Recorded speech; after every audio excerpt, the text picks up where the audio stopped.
স্কুলৰ ফিল্ডত আমি যিমানে গোট খাইছোঁ আমি নিশ্চয় অৱগত যে আজি আমাৰ মাজত জুবিন গাৰ্গ যিজনক আমি দাদা আমাৰ মৰমৰ আমাৰ হৃদয়ৰ ব্যক্তিজন আমি হেৰাই দিছোঁ আৰু এনেকুৱা গোট খোৱা চাগে মই আগত কেতিয়াও দেখা নাই সঁচাকৈ এই গোট খোৱাইছে কেৱল আজি জুবিন দাৰ কাৰণে আমি আজি ইয়াত গোট খাবৰ কাৰণে আমাক সকলোকে প্ৰত্যেকটো জাতি প্ৰত্যেকটো ধৰ্ম প্ৰত্যেকটো বৰ্গ প্ৰত্যেকটো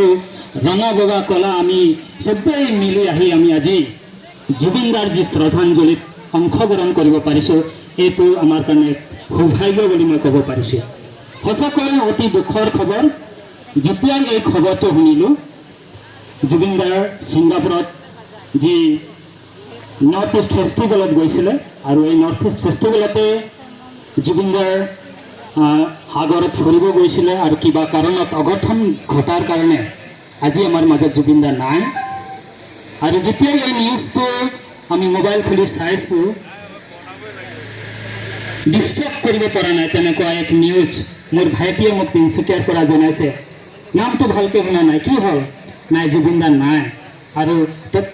তথাপিও মই বিশ্বাস লগা নাই মোবাইলত খুলিছোঁ আৰু আকৌ এবাৰ চাবৰ কাৰণে চেষ্টা কৰিছোঁ চাগে জুবিন দা জীয়াই আছে তাৰ ট্ৰিটমেণ্ট হৈ আছে তেনেকুৱা লাগিছে আৰু জুবিন দাৰ জীৱন যদি আমি চাওঁ তেওঁ বহুত কম বয়সতে তেওঁৰ জীৱন আমাৰ মাজত কম বয়সতে তেওঁৰ জীৱন আমাৰ মাজৰ পৰা গুচি গ'ল যদি জুবিন দাৰ যদি জীৱন আমি চাওঁ 1972 চনত তেওঁৰ জন্ম তেওঁৰ আমি জানো মেঘালয়ত তেওঁ তুৰাত তেওঁৰ জন্ম হৈছিলে তেওঁ ডাঙৰ দীঘল আমি যোৰহাটত হৈছিলে আৰু আকৌ গুৱাহাটীত আছে কৰিমগঞ্জত বেলেগ বেলেগ জেগাত তেওঁৰ পঢ়া শুনাবিলাক আমি জানো আৰু মই বৰ বেছি ক'ব বিচৰা নাই আৰু 2025 চনৰ 19 তাৰিখে তেওঁ আমাৰ মাজৰ পৰা গুচি গ'ল চিৰদিনৰ বাবে কিন্তু আমি প্ৰত্যেকে অৱগত যে আমি কোনেও জুবিনক আমাৰ হৃদয়ৰ পৰা যাব দিয়া নাই প্ৰত্যেকৰ জীৱনত প্ৰত্যেকৰ আত্মাত জুবিন দা আজিও আছে কিমানজনে ভাবে আজি আছে অলপ হাত উঠাই দিব সঁচাকৈ আছে ইমান সৰু সৰু ল'ৰা ছোৱালী আজি এই শোক যাত্ৰাত আমি অংশগ্ৰহণ কৰিব পাৰিছোঁ এয়া এইটোই প্ৰমাণিত কৰিছে যে জুবিন দা আজিও আমাৰ মাজত আছে যেতিয়া নিউজ চাওঁ মই মোৰ নিজৰ কথাটো মই ক'ব বিচাৰিছোঁ যেতিয়া নিউজ চাওঁ মোবাইলত টোপনি নাই আমাৰ ৰাতিটো 11-12 বাজি যায় কি কাৰণত প্ৰত্যেকটো নিউজ চাই আছোঁ চাগে জুবিন দা আজি আমাৰ মাজত আছে আৰু থাকিব জুবিন দাৰ আমাৰ অসমৰ কাৰণে ৱৰ্ল্ডৰ কাৰণে ইণ্ডিয়াৰ কাৰণে কি কি অৱদান সম্পদ তেওঁ এৰি থৈ গৈছে আমি প্ৰত্যেকেই জানো জুবিন দাৰ সময়তে সাংস্কৃতিক বিভাগত গীত গানৰ যোগেদি সাংস্কৃতিক বিভাগত আৰু বহুতখিনি বিভাগত তেওঁৰ অৱদান আমাৰ মাজত আছে প্ৰত্যেকটো জাতিৰ কাৰণে তেওঁ গীত গাই গৈছে প্ৰত্যেকটো ধৰ্মৰ কাৰণে তেওঁ গীত গাই গৈছে আৰু তেওঁক আমি কেতিয়াও পাহৰিব নোৱাৰোঁ আজি প্ৰত্যেকটো জাতিৰ কাৰণে তেওঁৰ এক ডাঙৰ অৱদান আছে যিটো আমি আমাৰ প্ৰজন্ম যি আমাৰ ল'ৰা ছোৱালীবিলাক আছে এই কথাটো জনাবলৈ দৰকাৰ আছে মই ধন্যবাদ দিছোঁ আজি ইয়াত যিমানেই গোট খাইছোঁ কোনেও কাক জবৰদস্তি মাতি অনা নাই চাগে আমি সকলোৱে একটা কাৰণতে আমি ইয়াত ওলাই আহিছোঁ যে প্ৰত্যেকৰ আত্মাত প্ৰত্যেকে আমি দুখ পাইছোঁ সুখ প্ৰকাশ কৰিছোঁ জুবিন দাৰ কাৰণে এই কাৰণেহে আজি আমি ইয়াত গোট খাবৰ কাৰণে আমি এক সমাৱেশ বা গোট খাবৰ কাৰণে আমি হ'ব পাৰিছোঁ আমি আমাৰ যিজন গাঁওবুঢ়া আমি যেতিয়া আমি শোক যাত্ৰা কৰি আহিছোঁ আমি কথা পাতি আহিছোঁ তেনেকুৱা চাগে যাত্ৰা কেতিয়াও হোৱা নাই মানুহক কেতিয়াবা আমি প্ৰগ্ৰাম কৰোঁ মানুহক মাতিলেও নাহে শোক কিছুমান যাত্ৰাত মানুহে নাহে কিন্তু এইটো যাত্ৰাৰ কাৰণে মানুহক জবৰদস্তি কৰিবলগীয়া হোৱা নাই প্ৰত্যেকে নিজৰ নিজৰ ইচ্ছাত ওলাই আহিছে আৰু এই যাত্ৰাত আৰু এই শ্ৰদ্ধাঞ্জলি যি প্ৰগ্ৰামত আমি সকলোৱে মিলেৰে প্ৰত্যেকটো জাতি প্ৰত্যেকটো ধৰ্ম আমি ওলাই আহি এই শ্ৰদ্ধাঞ্জলি যি জ্ঞাপন কৰিছোঁ আমি এইটোৱে কামনা কৰিছোঁ যে জুবিন দাৰ আত্মাৰ কাৰণে শান্তিৰ কাৰণে আমি চবেই ইয়াত শ্ৰদ্ধাঞ্জলি জনাইছোঁ লগতে যি পৰিয়াল থাকি গৈছে তেওঁৰ মিছেছ গৰিমা শইকীয়াৰ কাৰণে গাৰ্গৰ কাৰণে আৰু তেওঁৰ পিতা কাৰণে আমি প্ৰাৰ্থনা জনাম যে সেই পৰিয়ালটোক যাতে ঈশ্বৰে শান্তি দিয়ে। মই ধন্যবাদ দিছোঁ। আজিৰ যদি